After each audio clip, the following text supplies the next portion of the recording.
नमस्कार साथियों, welcome to Basic Educator. Basic Educator में आप सभी का स्वागत है।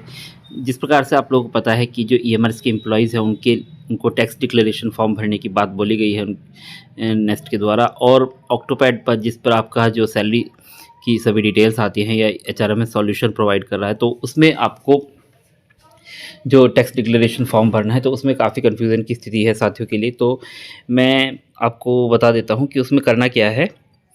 सबसे पहले देख लेते हैं कि उसमें फिल कैसे करना है। हमारे एक साथी द्वारा कल इसको पूछा गया था टेलीग्राम पर, तो उसी का रेफरेंस लेते हुए मैं आपको बता देता हूँ कि देखिए यहाँ पे आपका ये ऑक्टोपैड पे आपका टैक्स डिक्लेरेशन फॉर्म है। तो फाइनेंशियल ईयर 2024-25 के लिए सेलेक्ट करना है, और यहाँ पे देखिए दो चीज़ें हैं, old tax regime and new tax regime. तो जैसे कि आपको पता है ओल्ड टैक्स रिजीम में आपको डिफरेंट टाइप की रिबेट्स मिलती हैं, जिसमें 80C, 80CCD 1B, फिर 80D, मतलब अलग अलग तरीके के आपके डिडक्शंस होते हैं। बट यहाँ पे जो न्यू टैक्स रिजीम होता है उसमें आपको किसी भी प्रकार का कोई डिडक्शन नहीं है। तो बस एक ही डिडक्शन होता है जो कि आपका एनपीएस का गवर्नमेंट शेयर होता है, वो माइनस होता है। उसके अलावा आपका कोई भी डिडक्शन आपको नहीं मिलता है। तो यहाँ पे आपको ओल्ड टैक्स रिजीम या न्यू टैक्स रिजीम सेलेक्ट करना है। तो देखिए जैसे आप ओल्ड टैक्स रिजीम सेलेक्ट करेंगे तो यहाँ पे जो आपकी डिफरेंट एचआरए पे क्लेम लेना या बाकी सब चीज़ें हैं वो खुल जाएंगे।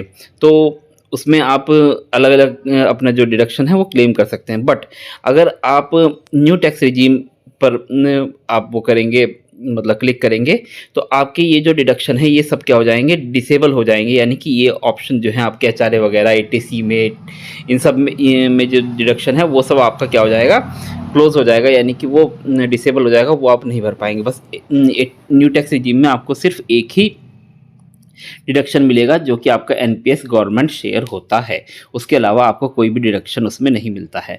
तो अब आपको ये सोचना है कि आपको ओल्ड टैक्स रिजीम सेलेक्ट करना है या न्यू टैक्स रिजीम। तो मैं आपको बता दूं कि साथियों कि आपका जो ओल्ड टैक्स रिजीम होता है उसमें आपको डिडक्शन मिलते हैं, न्यू टैक्स रिजीम में आपको डिडक्शन नहीं मिलते हैं। बट डिडक्शन का फ़ायदा क्या है, अगर सपोज़ आपको पता है कि 80C में आपको 1.5 लाख तक का मतलब डिडक्शन मिलता है आपको। उसके अलावा एनपीएस में अगर आप दे रहे हैं तो अगर 80C आपका ज़्यादा हो रहा है तो एनपीएस में आपके CCD 1B में आपको 50,000 रुपये एक्स्ट्रा और मिलता है। तो इस तरीके से आप 80C और 80CCD 1B को मिलाकर 2 लाख तक का डिडक्शन क्लेम कर सकते हैं।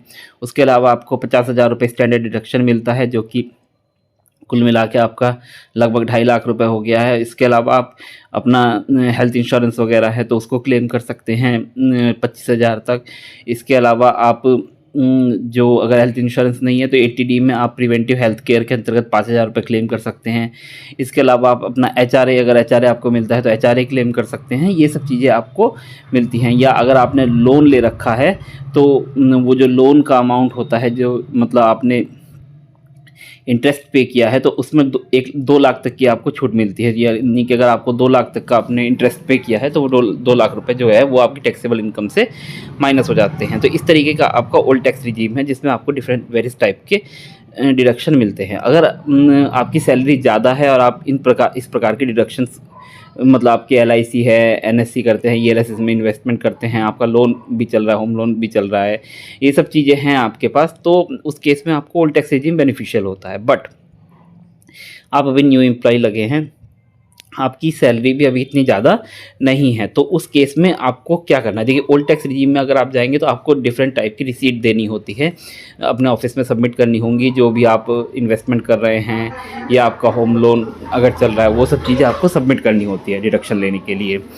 और मतलब वो थोड़ा सा फॉर्म भरना भी थोड़ा कॉम्प्लिकेटेड होता है, टेक्निकल होता है जब रिटर्न फाइल करते हैं। बट अगर आपकी सैलरी अभी ज़्यादा नहीं बन रही है तो उस केस में आपको न्यू टैक्स रिजीम ज़्यादा बेनिफिशियल है, ज़्यादा इजी है, ज़्यादा कन्वीनियंट है। क्यों? क्योंकि मैं आपको बता दूं कि इसमें क्या बोला गया है।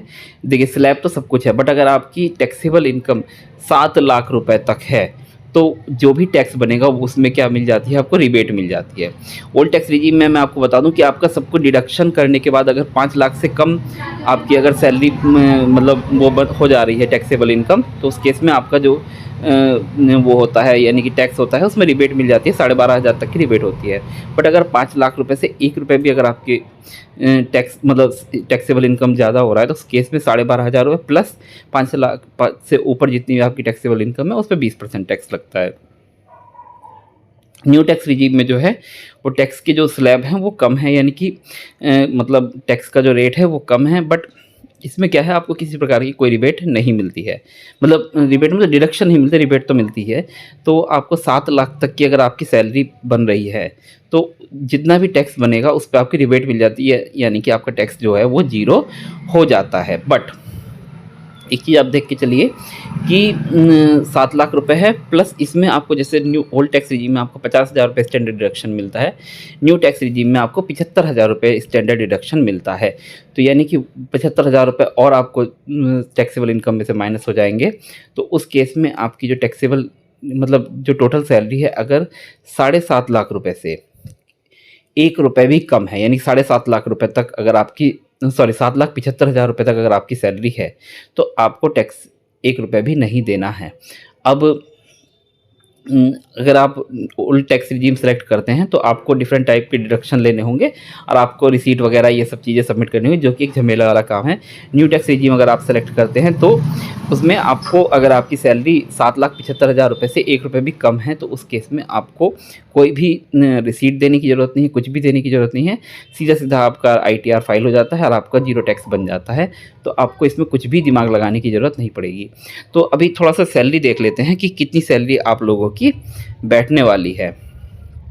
तो उसका रफ सा एस्टिमेट मैंने लगाया है कि अगर EMRS में कोई देखिए इस तरफ लेफ्ट हैंड साइड में TGT की सैलरी है और राइट हैंड साइड में आपकी PGT की सैलरी है। तो देखिए इसमें कि रफ सा एस्टिमेट है, मतलब एग्जैक्ट नंबर मतलब 200-400 रुपये ऊपर नीचे हो सकते हैं, बट रफ सा एस्टिमेट बनाया है। तो इधर लेफ्ट हैंड साइड में TGT सैलरी है, राइट हैंड साइड में PGT सैलरी है। तो इसमें आप देखेंगे ये सैलरी जुलाई टू दिसंबर लगाया है मैंने, जुलाई टू दिसंबर क्या क्या सैलरी आपको मिलनी है। तो इसमें देखिए मैंने सारे कंपोनेंट्स जोड़े हैं, क्योंकि आप कह सकते हैं सर अभी तो हमें DA ही मिलता था, स्पेशल अलाउंस नहीं मिला है, TA नहीं मिला, ये सब चीज़ें नहीं मिला है। तो मैं आपको बता दूं कि बहुत जल्दी ये सब चीज़ें आपको अरियर के रूप में मिल जाएगा और फरवरी से पहले पहले आपके सभी प्रकार के जो पेंडिंग भुगतान हैं फाइनेंशियल ईयर ख़त्म होने से पहले पहले आपको कर दिए जाएंगे। 1 भी रुपये नेक्स्ट अपने ऊपर बकाया नहीं रखेगा आपका। तो मैंने इसलिए पूरा सैलरी लगाया है, क्योंकि ये आपको 1 या 2 महीने बाद 3 महीने बाद आपको अरियर के रूप में वापस मिल ही जाना है ये सारा पैसा आपका। तो बेसिक पे आपको मिल रहा है, DA आपको मिल रहा है 53% DA क्यों लगाया है। आप बोल सकते हैं कि सर DA तो 50% ही मिल रहा है, अभी 53% तो मिलना शुरू नहीं हुआ है। तो फिर से वही बात है कि DA जो है वो जुलाई से लागू है आपका। तो ये जो 3% का गैप चल रहा है अभी तक आपकी सैलरी में जो कि नहीं मिला है, वो भी अरियर के रूप में आपको मिलेगा। तो यानी कि जो इफ़ेक्टिव जो 53% जो रेट रहेगा वो आपका मान के चलिए कि वो जुलाई से ही रहेगा, तो इसलिए जुलाई से ही लगाया है। स्पेशल अलाउंस 10% देने की बात बोली ही है नेस्ट ने, तो वो मिलेगा। अगर वो नहीं मिलता है तो HRA मिलेगा 10%, यानी कि या तो HRA मिल रहा होगा या स्पेशल अलाउंस मिल रहा होगा, दोनों में से एक चीज़ तो आपको मिल ही रही होगी। इसके अलावा जो TA आपको पता ही है कि 1800 रुपये TA मिलना होता है, DA और TA मिलना है। और NPS मैनेजमेंट शेयर आपका होता है, मैनेजमेंट शेयर मतलब गवर्नमेंट शेयर आपका, तो वो 14% के रेट पे होता है, तो वो आपको मिलेगा जो ग्रॉस सैलरी में होता है। इसके बाद डिडक्शन आपके होते हैं कि NPS में ओन शेयर 10% का डिडक्शन जो आप कटवाते हैं, प्लस जो गवर्नमेंट शेयर 14% मिला था वो भी आपका माइनस होता है। तो इस प्रकार से आपकी जो एक तरीके से जुलाई से दिसंबर तक की जो इफ़ेक्टिव सैलरी होगी PGT कैंडिडेट्स की वो 73,059 रुपये या 60 रुपये मान के चलिए इतनी होगी। और इस प्रकार से आपकी TGT की जो इफ़ेक्टिव सैलरी होगी वो 73,059 रुपये, और आपकी TGT की जो सैलरी होगी 69,071 रुपये आपकी इफ़ेक्टिव सैलरी होने वाली है। तो इस प्रकार से 6 महीने आपकी ये सैलरी मिलेगी। और मैं मान के चल रहा हूँ, ज़ूम करके चल रहा हूँ कि आपने जून मतलब 1 जुलाई से पहले ज्वाइन किया है, जिससे कि आपको एक इंक्रीमेंट मिल जाए। तो आपकी जो टैक्सेबल इनकम काउंट होगी वो मैं आपको बता दूं कि आप सोच सकते हैं कि फाइनेंशियल ईयर तो मार्च तक का होता है, बट तो आपकी मार्च तक की सैलरी जुड़ती है, बट नहीं, आपको जब भी टैक्स आपकी जो सैलरी कैलकुलेट होगी वो आपकी फरवरी तक की, उस फाइनेंशियल ईयर में फरवरी तक की सैलरी आपकी काउंट होती है। क्यों? क्योंकि मार्च की जो सैलरी होती है वो पेएबल इन अप्रैल होती है, यानी कि एक तरीके से मार्च में आप किसी भी फाइनेंशियल ईयर में मार्च में आप कोई भी सैलरी ड्रॉ नहीं करते हैं, और मार्च वाली जो सैलरी होती है वो आप अप्रैल में ड्रॉ करते हैं। तो मार्च की सैलरी पेएबल इन अप्रैल होती है, यानी कि अप्रैल में आप 2 सैलरी ड्रॉ करते हैं और मार्च में आप कोई भी सैलरी ड्रॉ नहीं करते हैं टेक्निकल टर्म्स में। तो आपकी जो सैलरी की जो फाइनेंशियल ईयर में काउंट होती है वो आपकी फरवरी तक की सैलरी ही काउंट होती है, ये मान के चलिए आप।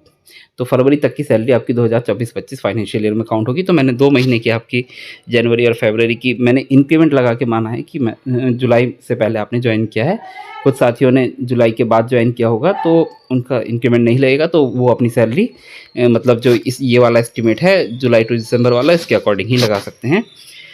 तो इस प्रकार से ये जनवरी और फरवरी में अब जो पीजीटी की सैलरी रहने वाली है इफेक्टिव सैलरी वो 93,119 या और डिडक्शन के बाद 75,127, और इधर आपकी टीजीटी की 87,956 और डिडक्शन के बाद 70,991, ये आपकी सैलरी रहने वाली है टीजीटी और पीजीटी की। तो मैंने जून की भी 10 दिन की लगभग सैलरी मानी है कि लगभग 20 तारीख के आसपास आपने ज्वाइन किया होगा, तो जून में आपकी इस दौरान इतनी सैलरी लगभग बैठी होगी। एनपीएस का गवर्नमेंट शेयर भी मैंने इसमें ऐड किया है, तो अगर हम नेट सैलरी लगा के चले तो 26,090 के आसपास, इधर आपका टीजीटी की 24,909 के आसपास आपकी नेट सैलरी बैठी होगी। तो कुल मिला के जो सैलरी है आप मान के चलते हैं कि टोटल हमने इतनी सैलरी देखिए, नीचे देख लीजिए पीजीटी की तरफ हम बढ़ते हैं, फिर टीजीटी की तरफ देख लेंगे। तो ये पीजीटी की सैलरी है, तो इसमें जून की सैलरी मान ली है हमने, जुलाई टू दिसंबर की जो 1 महीने की सैलरी थी उसमें 6 से मल्टीप्लाई कर दिया है, जनवरी फरवरी की जो सैलरी थी उसमें 2 से मल्टीप्लाई कर दिया है क्योंकि 2 महीने की सैलरी है। टोटल सैलरी 7,61,356 59.12 बैठ रही है। इसके साथ साथ मैंने आपको बताया कि न्यू टैक्स रिजीम में आपका गवर्नमेंट शेयर का डिडक्शन आपको मिलता है।